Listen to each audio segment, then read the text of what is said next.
Bonjour à toutes et à toutes, bienvenue à ce débat, cette fois-ci consacré sur la termination des activités d'agence de l'aide, de USAID, annoncées par la nouvelle présidente des États-Unis, M. Trump, juste après avoir récemment, le janvier 20e cette année. Donc, bienvenue à cette chaîne. Oui, nous sommes la diplomatie. Moi, c'est Jabel Kogonza.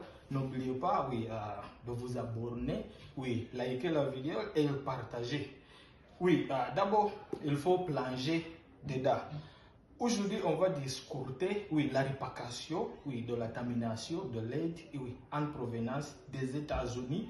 Mais aussi, on va explorer quelle alternative y a-t-il pour des pays africains.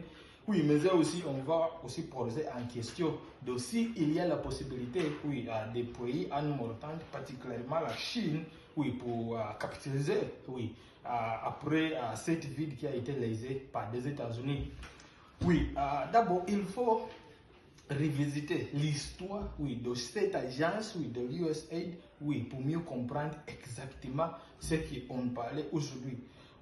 L'agence de l'USAID a été créée par l'ancienne présidente des États-Unis, M. Kennedy, au début des années 60, pour contrepoids, mais aussi pour stopper l'avancement de la communisme, particulièrement sur le continent africain, mais aussi dans la tiers-monde. Après la guerre froide, les États-Unis ont continué pour fournir l'aide vers des pays en développement, particulièrement en fournisseur, avec l'aide dans la matière de l'éducation, les soins de santé, le développement, l'infrastructure, la sécurité, mais aussi les autres secteurs. Jusque la rhétorique de M. Donald Trump qui a bouleversé toute la situation. Donc pour moi, je vais dire quelque chose de très controversé, selon certaines personnes, mais pour moi je pense que la termination de cette agence, c'est une bénédiction pour l'Afrique. Pourquoi je vais expliquer pourquoi est-il une bénédiction pour la continent africain. Donc au cours des années, nous avons délégué nos rôles aux pays étrangers. Ce n'était pas acceptable.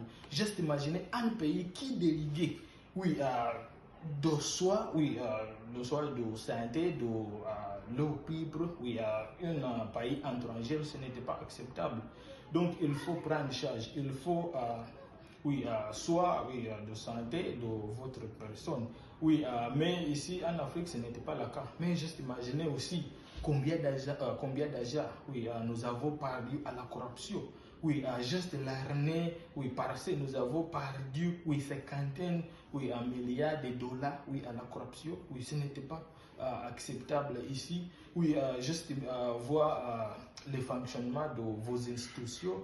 Il n'y a pas la bonne gestion de finances publiques. Il y a des problèmes dans la transparence. Il n'y a pas le fonctionnement des sociétés civiles.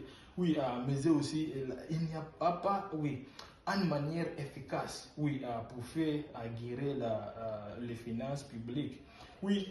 Ce problème, ce sont des problèmes auto-imposés par des pays africains eux-mêmes. D'abord, il faut tenir la page.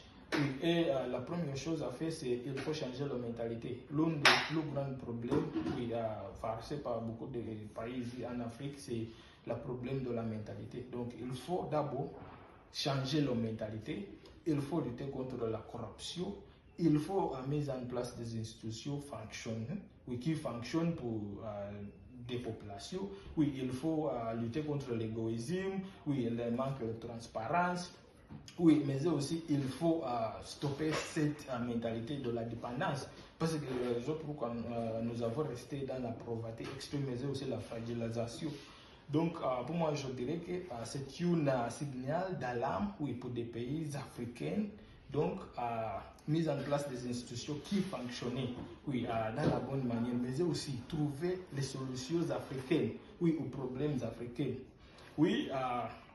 Je dirais aussi qu'il n'y a pas beaucoup d'alternatives pour des pays africains parce que pour moi, j'ai vu beaucoup de personnes dire que la Chine pourrait combler la vide qui a été laissée par les États-Unis. Pour moi, je ne vois pas ça. Oui, je pense que la Chine n'était pas prête pour combler cette vide qui a été laissée par les États-Unis. Je pense que la Chine maintenant, c'est faire face à beaucoup de problèmes, oui, internalement à la maison. Oui, mais les autres pays en Mauritanie, la Russie, la Turquie ne possèdent pas la capacité.